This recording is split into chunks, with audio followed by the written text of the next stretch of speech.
உன்னோட ஃப்ரெண்டு தீபக்குக்கு நான் கொடுக்குற இந்த சின்ன அன்பளிப்பை கொடுத்துரு. கொஞ்சம் உன்னோட கண்ணாடியை கழட்டுறியா?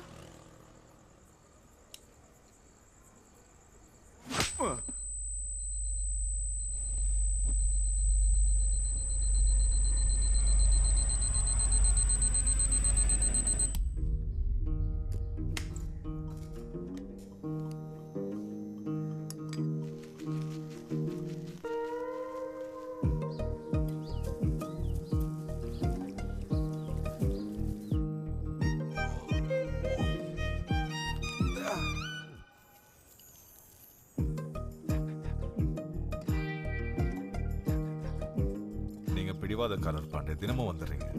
தீஞ்சி போன சப்பாத்தி, வீணா போன காய்கறி எது இருந்தாலும் சாப்பிட்டுறீங்க. என் கூட இருந்த ராக்கியோட சாபம் உங்களுக்கும் தொத்துக்கிச்சு போல இருக்கு. இப்ப போய் தனியா சுத்துங்க.